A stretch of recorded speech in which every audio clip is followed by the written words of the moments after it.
ॐ दक्षिणस्य समारम्भा शङ्कराचार्यमध्यमा अस्मदाचार्यपर्यन्ता स्मर्या गुरुपरम्परा श्रुतिस्मृतिपुराणानाम् आलयं करुणालयं नमामि भगवत्पादं शङ्करं लोकशङ्करं शङ्करं शङ्कराचार्यं केशवं बादरायणं सूत्रभाष्यकृतौ वन्दे भगवन्तौ पुनः पुनः ईश्वरो गुरुरात्मेति मूर्तिभेदविभागिने व्योमवद्व्याप्तदेहाय दक्षिणामूर्तये नमः।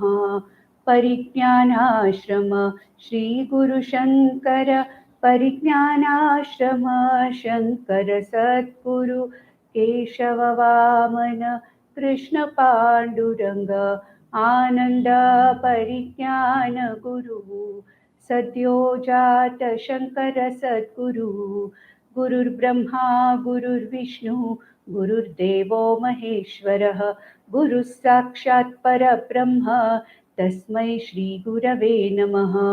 ॐ सहना भवतु सहनौ भुनक्तु सह वीर्यं करवावहै तेजस्विनावधीतमस्तु मा विद्विषावहै। ॐ शान्ति शान्ति शान्तिः. So we have started one of the most important Advaita Granthas of Adi Shankaracharya, and that is the Dakshinamurti stotram. And I gave quite a detailed introduction on Dakshinamurti stotram in the last session. The only thing I want to recapitulate today is that Dakshinamurti stotram is considered to be one of the Prakarana Granthas, an Advaita Prakarana Grantha. Prakarana Grantha means it is a whole Grantha by itself, because Dakshinamurti stotram gives the entire teaching of all the Upanishads in one capsule of about 10 verses. And it is generally said that Dakshinamurti stotram is something which has to be studied after having studied a few Upanishads. But if we have studied the Viveka Chudamani, if we have studied at least one Upanishad, which we have done so far, the Kathopanishad, and of course Bhagavad Gita, then Dakshinamurti Stotram is going to be like an initiator for us to go further into more and more Upanishads. And Dakshinamurti Stotram is a very, very subtle work. It's a very, very serious work, though it is the very, very crux of the teaching of Vedanta. The way the facts have been put forth by Adi Shankaracharya, it looks as if it is difficult to understand, but it is not so.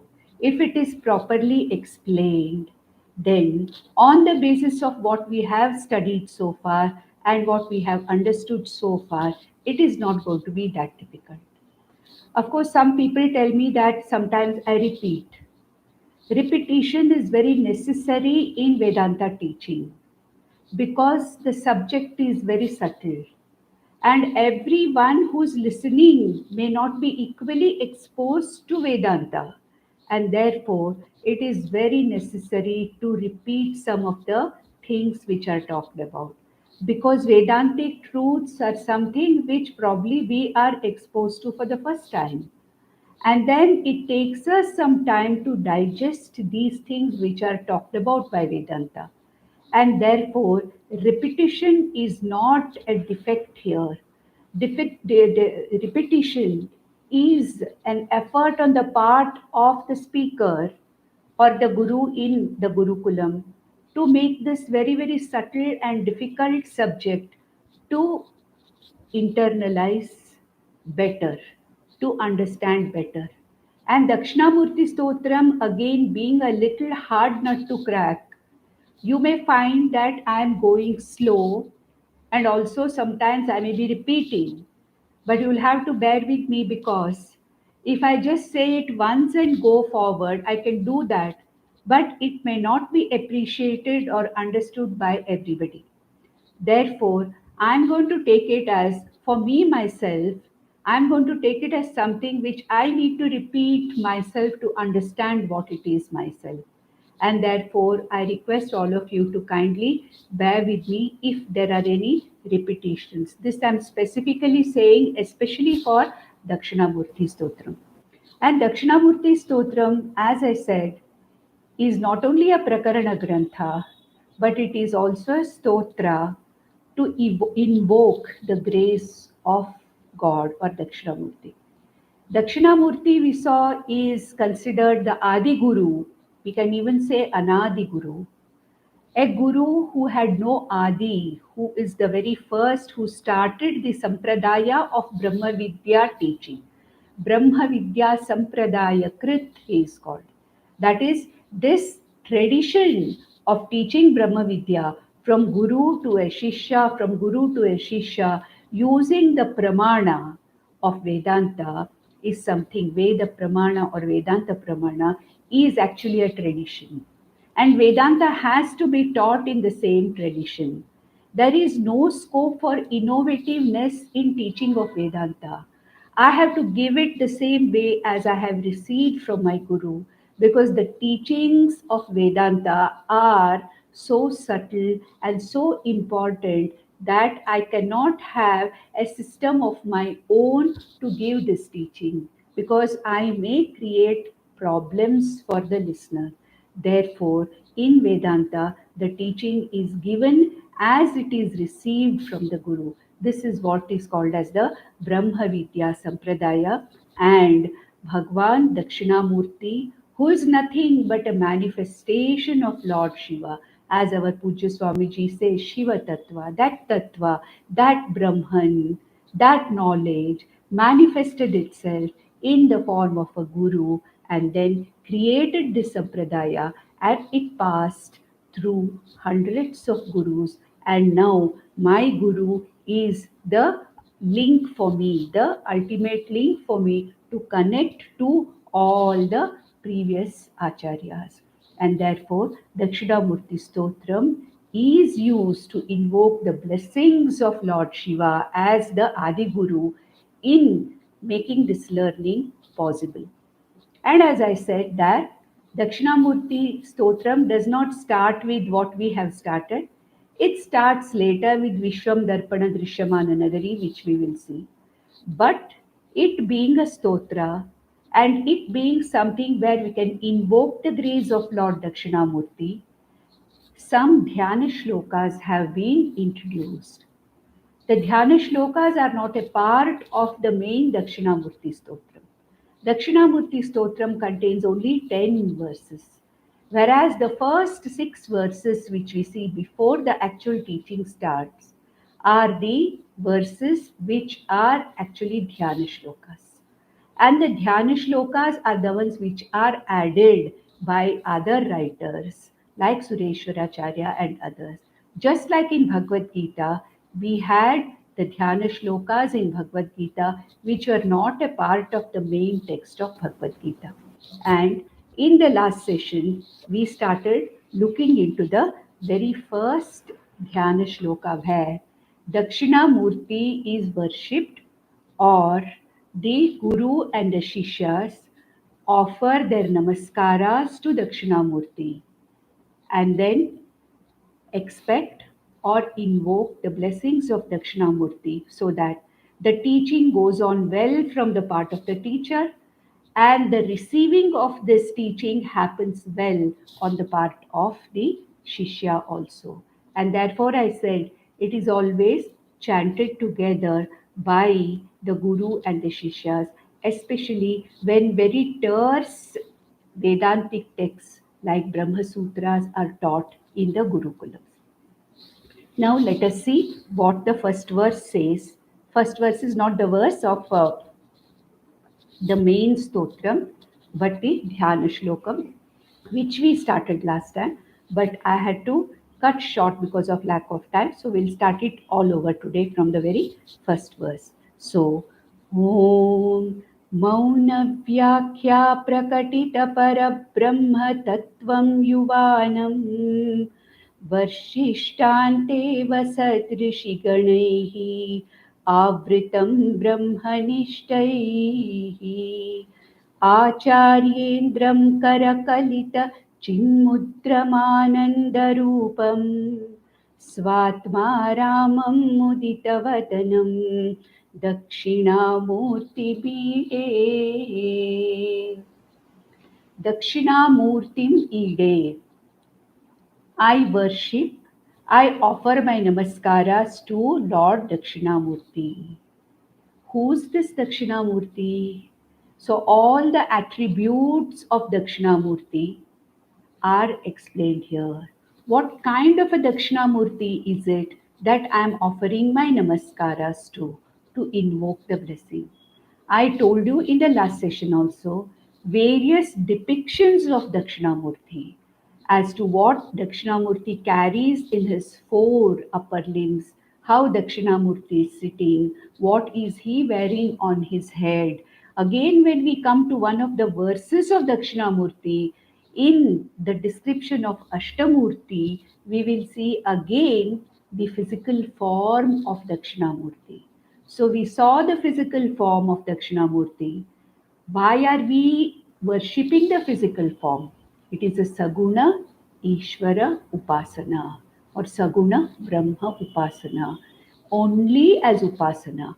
For the purposes of worship, for the purposes of Upasana, this Nirguna Brahman is given a particular form, and this form of Adiguru is appearing in the form of Ashtamurti Rupa Dakshinamurti. We'll see that when we come to that later. So, who is this Dakshinamurti? He says, Mauna Vyakhya Prakatita Parabrahma Tattvam. Yuvanam. This young teacher, Yuva, to that young teacher, Dakshinamurti, I give my namaskaras, offer my namaskaras. Who is this Dakshinamurti? The one who has clearly expressed or communicated the Brahma Tattvam, Parabrahma Tattvam. What is this Parabrahma means? That consciousness which is unlimited, that consciousness which is not limited by time, space, and objects. That means what? It is this Atma or consciousness or Brahman which is timeless, which is Nityam, which is not limited by space, so it is Sarvagatam, and which is not limited by any other object, Ekam Advayam. So this Ekam, Advayam, Sarvagatam, consciousness, that Tattvam, what is that consciousness? What is it? What is that Tattvam? What is the reality? What is the Swarupam of this Parabrahma Tattvam? That is what is Prakati Karoti. That is communicated by this young person, resplendent young Dakshinamurti sitting there, and who's teaching a group of rishis who are surrounding him. And what kind of an explanation or communication is this? Here he says, Mauna Vyakhya, Maunam Vyakhyanam. What is the meaning of Maunam Vyakhyanam?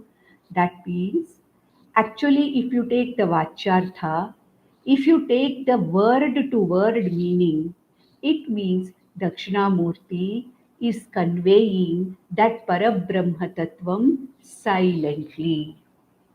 Now we have to understand one thing. When we say that this Brahma Tattvam is communicated silently, we have to understand that communication is something which has to be communicated by words, at least initially. The teacher may be adept at giving this knowledge without any words.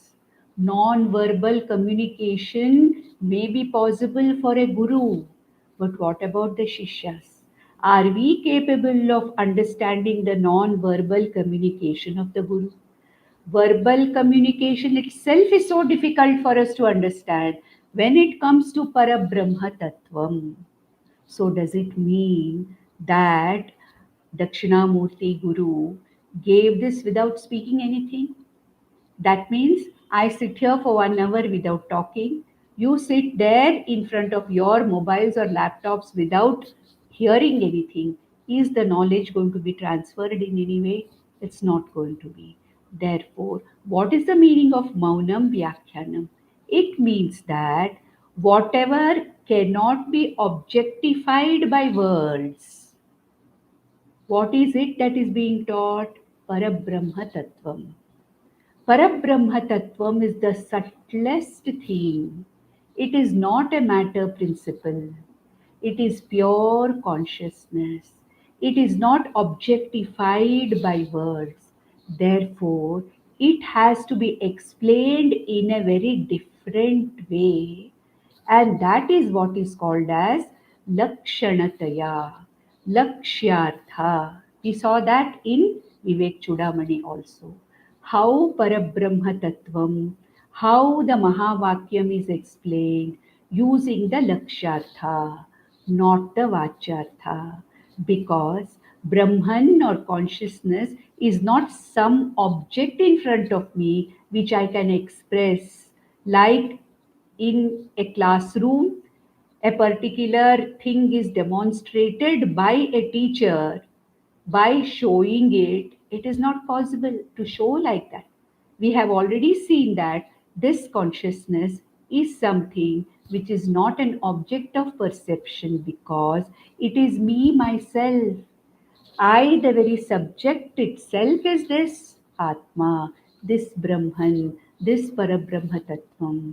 And therefore, if this Parabrahma Tattvam has to be explained, it has to be explained not like the usual explanation which we give for other objects, but it has to be explained indirectly by implication, which is called as explanation by Lakshartha.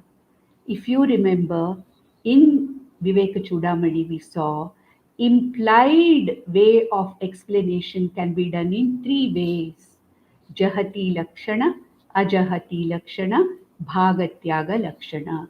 Those who are interested should go back to Viveka Chudamani and listen to that. Here, we already saw that Atma Tattvam, Brahma Tattvam is explained by using what is called as the Bhagatyaga Lakshana. That means what? Bhagavan Dakshinamurti is talking about this Parabrahma Tattvam not directly as to demonstrating something which is there in front, saying that, look, this is a flower, these are the petals, this is this, like how a botany teacher would hold a specimen and then point out different parts. Like in a medical college, how a specimen is held in front of the student and the demonstrator points out all the parts and says, this is this. This is not that kind of a teaching.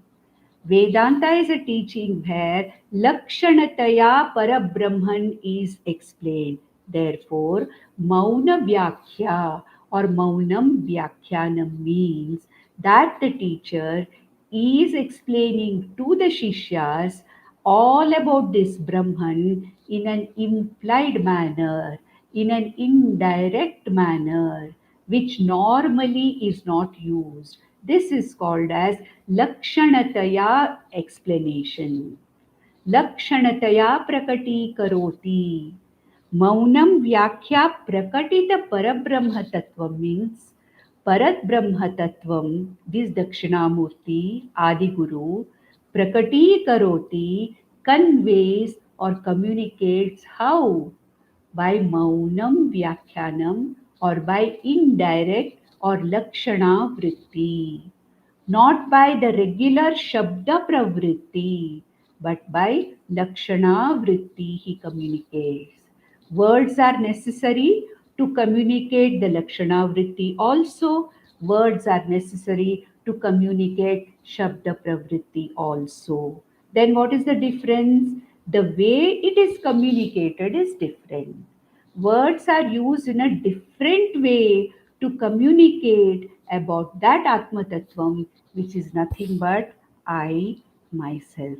This is meant by Maunam Vyakhyanam. And who's this who's teaching? You are a very young teacher. After all, Dakshinamurti is just a physical manifestation of that Ajaha Nitya Shashvataha Puranaha Brahma Tattvam. Therefore, this Dakshinamurti is ever young, Shashvatoyam Purana. And who is he surrounded by? Varshishta Ante Vasad Rishiganaihi. He is surrounded by all aged rishis. Varshishta Ante Vasad Rishiganaihi. All the old rishis, Ante Vasat means what? The Ante Vasis, those who are living in the Gurukulam of Guru Dakshinamurti. Who are they? Sanakadi Maharishis, the Manasaputras of Chaturmukha Brahma. And who are they? They are here taken to be Varshishta Ante Vasad Rishiganaihi Avritam. And who are they? Brahmanishtaihi. These rishis are not only old, but they are Brahmanishtas. Now, these two words, Varshishta and Brahmanishta, we have to understand. Varshishta Ante Vasad Rishiganaihi Avritam, who this Dakshinamurti is surrounded. What is the meaning of old? Old here means we are all very old as jivas. A jiva, because it has traveled millions and millions and millions of lives and bodies, from creations to creations it has traveled. Therefore, this body may be X number of years old, but this jiva which has traveled is a vriddha jiva, very, very old jiva. Therefore, as jivas, we are all very, very old. So, Varshishta ante vasad rishiganai avritam Dakshinamurtim ide.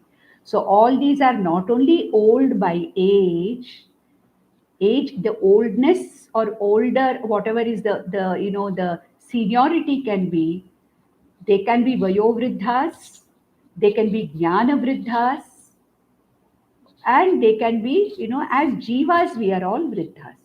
So here they are old vayovriddhas also. And to some extent, Jnana Vriddhas also, because they chose the Nivritti Margam to come to Dakshinamurti, who prayed to that Lord Shiva to come and give this teaching. And Lord Shiva appeared in the form of Dakshinamurti. So they are Jnana Vriddhas, they are Tapo Vriddhas, they are Vayo Vriddhas, at the same time they are Brahmanishtas. If they are Brahmanishtas already, why do they need this knowledge? What is Brahmanishta? Sthita Prajna is a Brahmanishtaha. So if they are already Brahmanishtaha, do they need to come to Dakshinamurti for this knowledge? They are already Mukta Purushas. Then why have they come here?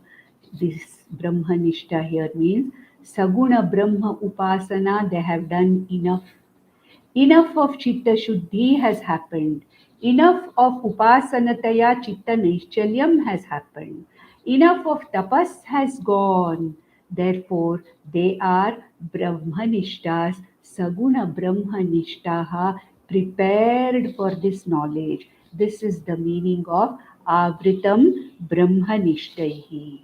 And who is the Acharya here? Who is this Dakshinamurti to whom we are offering our pranams?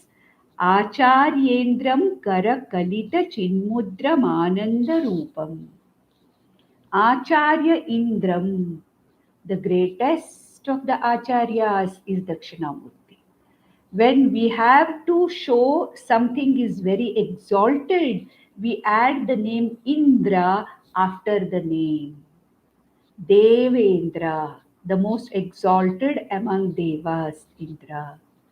Acharyendra, that means highly exalted than the foremost again among acharyas. So Acharyendra, who is Dakshinamurti? The highest, the most exalted Adi Guru, Acharyendra. He is the first of the Acharyas. Therefore, he is the Acharyendra. Karakalita Chinmudra Mananda Rupam.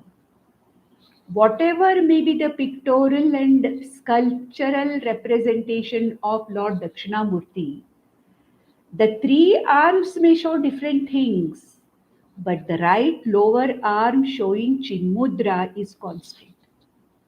Because the very characteristic of Lord Dakshinamurti is this Chinmudra. That means, what is Dakshinamurti teaching? Jiva Brahma Aikyam he is teaching. Chin mudra is a mudra or a hand gesture which indicates the oneness or the abheda between Jiva and Brahman, between Jiva and Ishvara. Jiva Brahma abheda is indicated by this particular mudra called as Angushta Tarjani Yoga.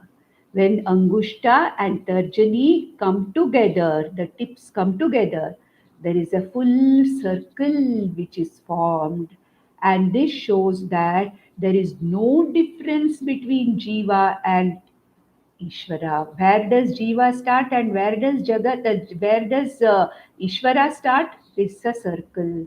So there is a full circle where Jiva and Ishvara cannot be differentiated. Of course, there are a lot of other explanations of this Chin Mudra, and of course, this may not be the right time to talk about the Chin Mudra fully, but a few points what we can say is Angushtam is considered to be Paramatma, representative of Paramatma, not considered representative of Paramatma, because Angushtam can exist independently without the other fingers. And the other fingers are useless unless the Angushtam is there. Try to do all your work by only the four fingers without Angushtam. It's not possible. Angushtam is supporting all the other four fingers to do all their activities. That's why Ekalavya was asked for his Angushtam, because what can he do? What archery can he do with four fingers? Cannot do anything. Therefore, Angushtam is independent. It can exist by itself. Without its support, the other four cannot work. What are these other fours represent? The Sthula Sharira, Sukshma Sharira, Karana Sharira, Ahankara. These four, which are the Anatma, cannot exist, cannot function. Exist means they may exist even when this is taken off, but then they cannot function effectively. So it is said that when I, the Ahankara or the Jiva, understands the Tarjani or the Jiva, understands that I am neither the Sthula Shariram, nor the Sukshma Shariram, nor the Karana Shariram, I am nothing but this Brahman or Ishvara, where the Ahankara leaves behind the three bodies as Anatma and recognizes its Abheda with Ishvara. That is called as the Jiva Ishvara Abheda, which is indicated by this Chin Mudra or Jnana Mudra. Different people talk about this mudra in different ways, but this is the basic explanation of Chin Mudra. And we find that Dakshinamurti has this Chin Mudra as whatever his teaching is, indicating the teaching. What is Dakshinamurti teaching as the Adi Guru? Jiva Brahma Aikyam is being taught. This Jnana Mudra itself, Chin Mudra itself, is an indication of what is it that Lord Dakshinamurti is teaching his Shishyas. Therefore, though we may have different things held, Akshamala may be there in one hand, something else, Veena may be there in the other hand, so many other things may be there in the other three hands, but the right lower hand always has the Chin Mudra. in any representation of Lord Dakshinamurti. So Acharya Indram, this exalted Acharya, always Karakalita, in his hand, in one of the hands, shows this Chinmudram Ananda Rupam. His Chinmudra he's showing, and who is he? He is Ananda Rupa Brahma Atma. How do you make out that Dakshinamurti is Ananda Rupan? Swasmin Atmani Ramate. He is reveling in his own Ananda Swarupa Atma. That is why he is called Svatma Ramam Mudita Vadanam. He is reveling in his own Swa Atma Ananda. Dakshinamurti is expressing his Atma Ananda, that he is reveling in his Atma Ananda by his very appearance. And what is his appearance? Mudita Vadanam. He's smiling. That's what we saw. Even Krishna was smiling when Arjuna was ranting about his what will happen if he fights the war. Prahasan iva. That's what Krishna was doing, smiling. He gave this whole knowledge in such a situation like the war, smiling. So here also, here, what is the indication of a smile? That a person is reveling in his Atma Ananda Swarupam, which is manifesting on the face as a Smudita Vadanam. He's smiling. Svatma Ramam Mudita Vadanam Shri Dakshinamurtim Ide. So all these things, Dakshinamurtim Ide. I prostrate or offer my namaskaras to Lord Dakshinamurti, the Adi Guru, who is what?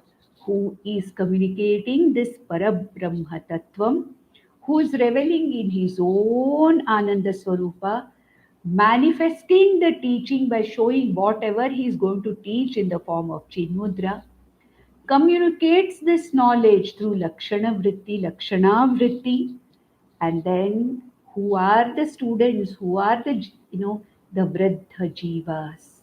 The rishis are in the form of the Vriddha Jivas, those who have come again and again and again. They are there to get free from this samsara, and they are the ones who are surrounding. So my namaskaras to Lord Dakshinamurti. The first dhyana shloka, and not only this dhyana shloka helps me in invoking the grace, but for my upasana, when I close my eyes and chant this verse, I can picture a picture of Lord Dakshinamurti as my upasya devata and ask for the blessings of this Dakshinamurti when I sit for my Vedanta listening for Shravanam, Mananam, Nividhyasanam. I can pray to Lord Dakshinamurti for this particular knowledge to become the truth for me. That is why there is a particular mantra called as Medha Dakshinamurti mantra, which is also chanted by those who are mumukshus and wanting this knowledge. Then, in the next verse, again, Lord Dakshinamurti is explained the way he looks. What does he say in the second verse? Vatavitapi samipe bhumi bhage nishannam sakala muni jananam jnanadataramarat tribhuvana gurumisham dakshinamurti जनन मरण दुःखच्छेदक दक्षं Namami. Again, Dakshinamurtim namami. Dakshinamurti devam namami. To that Lord Dakshinamurti, I offer my namaskaras. Who is he? Janana marana dukkha cheda dakshaha. Last line. We need not take every time from the first line. We can take it from anywhere here. Janana Marana Dukkha Cheda Daksham Namami. Who's the Dakshinamurti?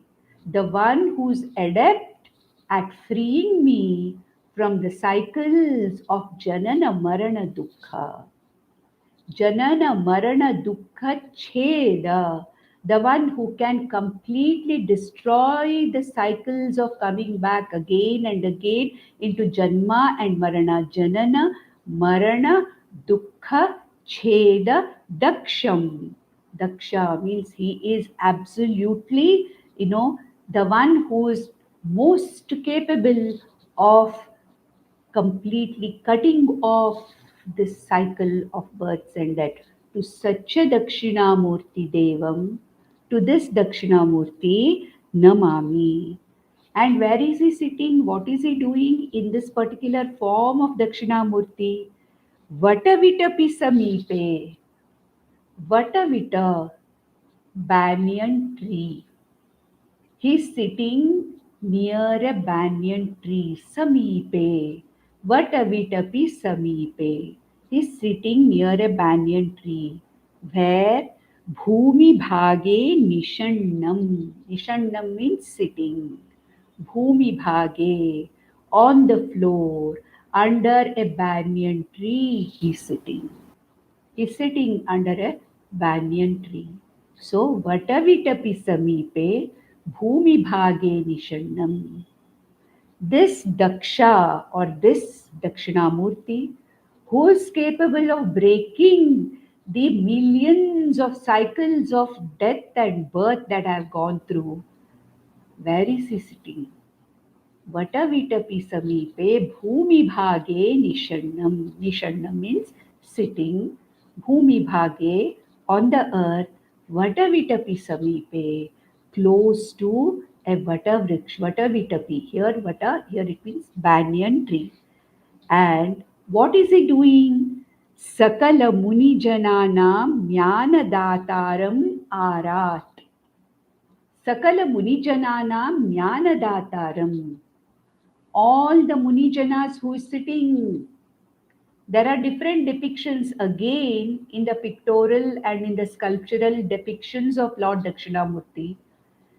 In some, it is said that only Sanakadi four, Sanaka, Sanandana, Sanat, Sujata, Sanat Kumara, the four Sanakas were the ones who were the disciples of Dakshinamurti.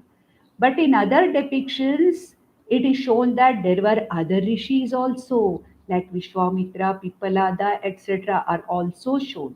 It doesn't matter. We only know that all these Jnana Vriddha, Tapo Vriddha, Brahmanishta rishis went to the Adi Guru for this knowledge. Where else will those rishis get this knowledge from? Only from Adi Guru. And then those rishis transferred this knowledge paramparataya to their shishyas and their shishyas and their shishyas and their shishyas, and they went on like that till it comes to me or the one who is listening. So Sakala Muni Jananam Jnana Dataram. What Jnana Dataram? Brahma Jnana Dataram. He has given this knowledge, Ishvara Jiva Aikyam, which is called as Atmajnanam or Brahmajnanam, Jnana Dataram Arat. Arat means what? Without interference of anything. Without interference of anything. Immediately. As it is, where it is, immediately. Arat also means from a distance also. Jnana Dataram Arat. He is capable of giving this knowledge through the Guru Parampara from a distance also. But to these munis who are surrounding him under the Vatavriksha, what did he do? He gave this knowledge, immediately, directly through the Lakshana Vritti was given to these people. And who is he? Tribhuvana Guru Misham. This Dakshinamurti is none other than Tribhuvana Guru Isham. He is the Guru of all the three worlds. Tribhuvana Guru Isham. Isham, he is none other than Ishvara, the manifestation of Ishvara.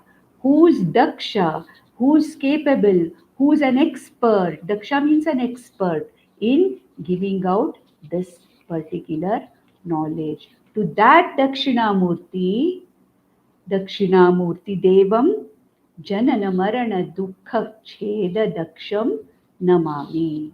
Again, a verse of prayer, a verse of Dhyana Shloka prayer for Upasana, for Japa, to start my class or to start my study of Vedanta with this.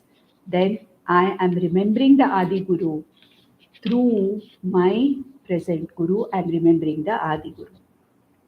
The next verse, again, Dhyana Shloka only.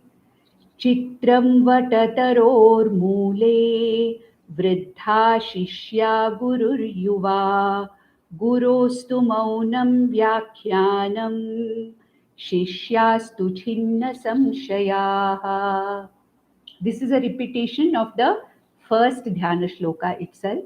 So we did not spend much time with this. He says, Chitram Vatataror Mule. Chitram means what? It is a Vichitra sight. Chitram. It is a strange sight. It is a very, very rare sight, a strange sight. Chitram. Where? Vatataror Mule.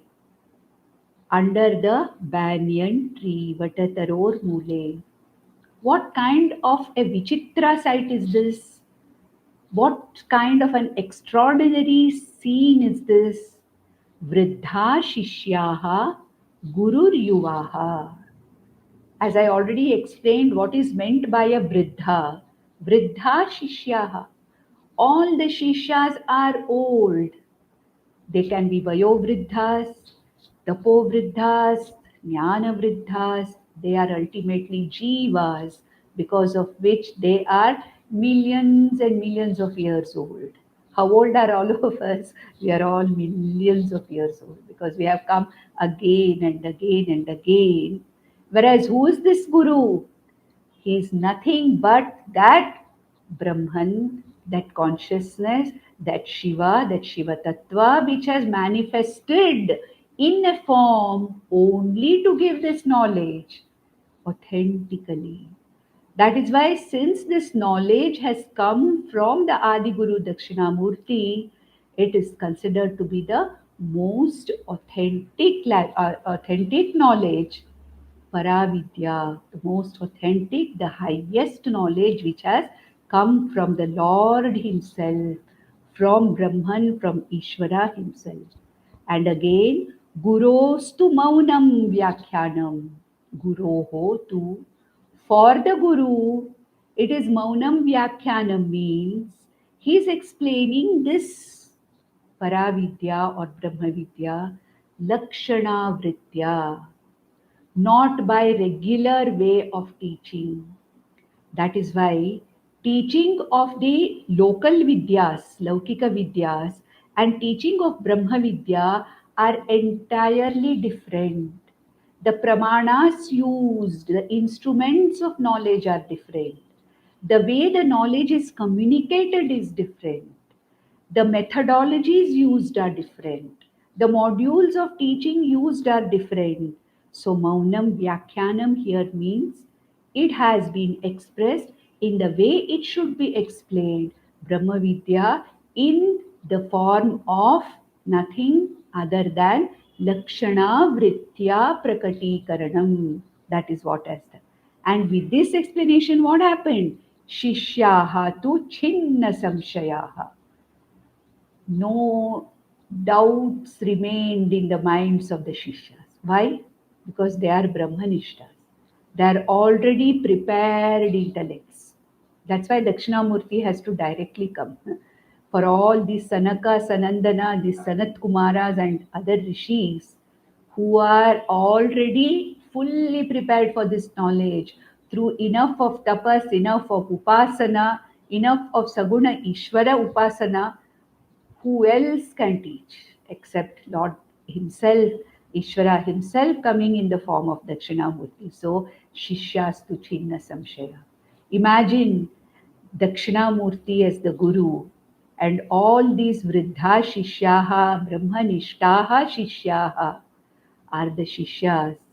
What kind of a knowledge must have passed through. And can there be any doubt remaining in the minds of these Shishyas?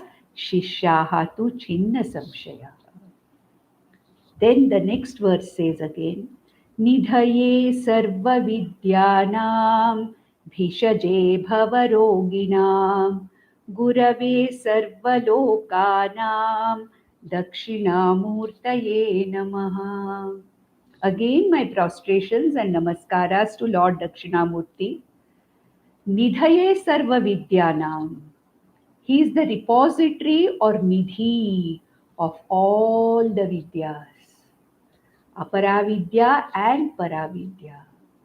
That is why, if you closely observe the pictorial representation of Dakshinamurti in the pictures, the pustaka that Lord Dakshinamurti is holding in the left lower hand, it shows two parts. It is two parts. It shows two leaves. It shows two leaves. You can say, you may ask a question, where there was their paper when Dakshinamurti was sitting. No, it's a pictorial representation, symbolic. That's all. You can take it as those palm leaves also, if you don't want to take it as paper. But that pustaka, it shows two leaves.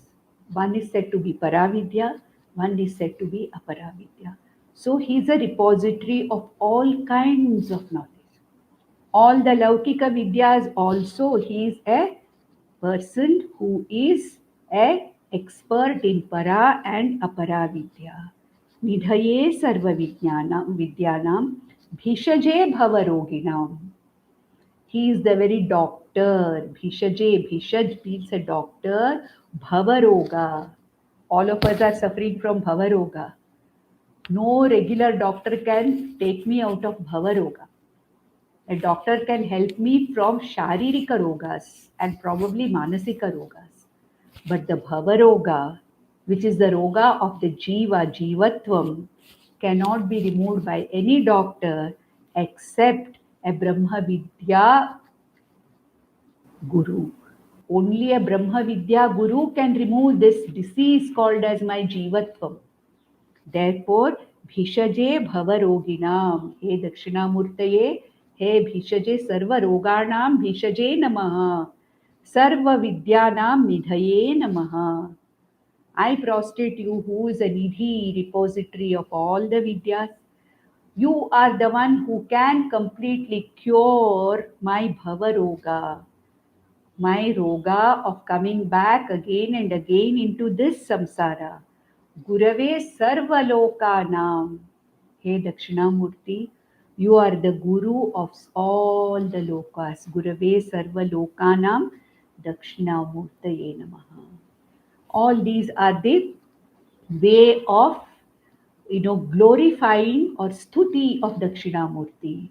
By stuti, we are trying to build a particular type of a idea about this deity for the purpose of puja, for the purpose of upasana and japa. Then, Om Namah Pranavarthaya Shuddha-Jnanaikamurtaye Nirmalaya Prashantaya Dakshinamurtaye Namaha. The fifth verse. Om Namah Pranavarthaya. O Dakshinamurti, you as that very consciousness, but of course now manifested in the form of a human form of a guru. You are the meaning of Omkara. Pranava means Omkara. Prakarsheda nuyate iti pranavaha. The one which very clearly, distinctly directs. I have given this explanation in Katopanishad in the explanation of the Omkara Vichara when Lord Yama talks to Nachiketa on Omkara Upasana and Omkara Vichara as Saguna Ishvara Upasana and Nirguna Brahma Vichara. So he says here in this it is said that Pranava Artha. Hey Dakshinamurti Lord, you are the very meaning of Omkara. The Saguna Ishvara represented by the A, U and Ma matras are you. And the amatra or the silent fourth matra is also you. So pranava arthaya shuddha jnana ekamurtaye. Shuddha jnana murti. You are nothing but that jnanam, brahma jnanam, that knowledge, that atma, but manifesting yourself in this form for out of compassion for the shishyas, out of the need to give this vidya to the others. You have manifested yourself as this, but you are in effect Shuddha Jnanaika Rupa, Chiddha Jnanaika Swarupa. You are the Jnana Murti. You are nothing but the very, knowledge itself. The very knowledge itself in the form of that very Brahma Jnanam itself. Nirmalaya, ever pure consciousness you are. Prashantaya, absolutely Shantam. Nirmala means what? Asangaha, not affected by anything. Therefore, you are Nirmala. You are Shuddha Chaitanya. Shuddha Jnanakamurte.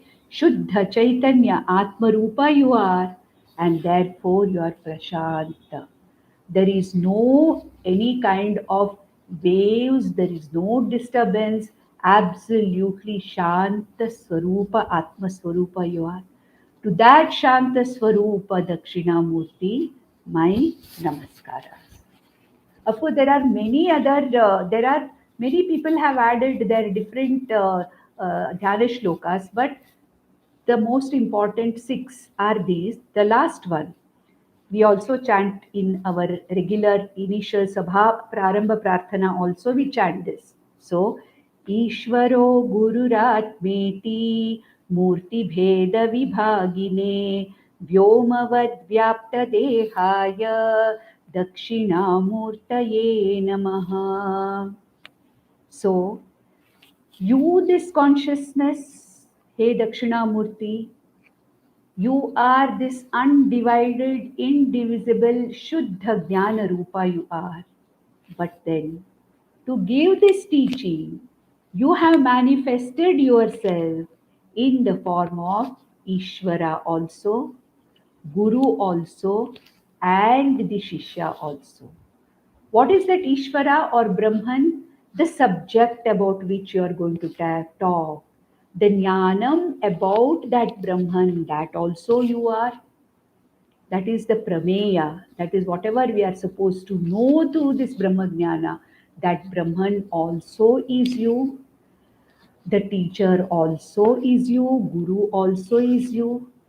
And the Shishya also is you. One consciousness you. Ishvaraha Guruhu Atma iti Murti Bheda Vibhagine. You have manifested in this threefold manner for the purpose of teaching.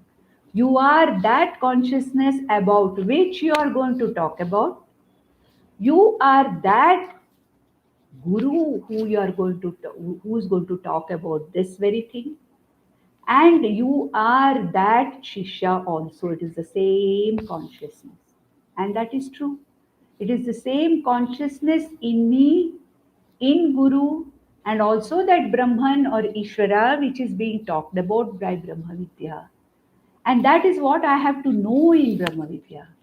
That the division of Guru, Shishya, and the Prameyam Brahma, which is being talked about, the Jnata, Jnanam, and Neyam, is nothing but a kind of a superficial division. The Guru is also Atma Swarupa.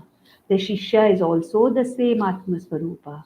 That which is talked about is nothing but that Atma. So Ishvara Guruhu Atma iti Murti Bheda Vibhagine.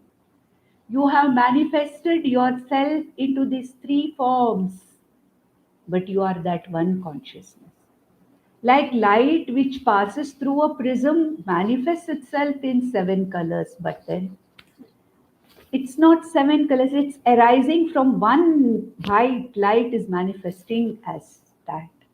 One Bimba Chaitanya, Bimba face is manifesting as many pratibimba faces like that, you, that Bimba Chaitanya Dakshinamurti, for the sake of giving this knowledge in this particular context you are teaching, you are that consciousness which has manifested as the Guru Dakshinamurti, as the Sanakadi Shishyas, and also that about which you are going to talk about Mauna Vyakhya. Through this Chinmudra and through this Maunam Vyakhyanam Lakshana Vritti Swarupena, what is this knowledge? That is also you. Therefore, Vishwaro Gururatmeti Murti Bheda Vibhagine Vyomavat Vyapta Dehaya. But who are you? Your entire body is nothing but this consciousness, Vyomavat, like space. You, this Atma, you, this consciousness, is manifesting in everything in this Jagat. So, Vyomavat Vyapta Dehaya Dakshinamurtaye Namaha. So, my namaskaras to you, this Dakshinamurti, who is nothing but that Shuddha Chaitanya Jnana Swarupi Atma. But now, for the sake of this teaching, you are the teacher who is appearing in the form of my Guru, and you are yourself manifesting as me, the Shishya. And whatever the Guru is going to convey to me is nothing but you yourself, this consciousness Swarupam. So Ishvaro Gururatmeti Murti Bheda Vibhagine. You have divided yourself or manifested yourself into these divisions. But the divisions are not real. They are only Vyavaharika. For the purpose of giving out this knowledge, ultimately the Guru, the subject which is talked about, and the Shishya are nothing but that one consciousness. Hey Guru Dakshinamurti, to that consciousness you, my namaskaras. These are the 6 dhyana shlokas that are normally taken as offering our namaskaras and trying to log ourselves into the mode of the teaching of Dakshinamurti.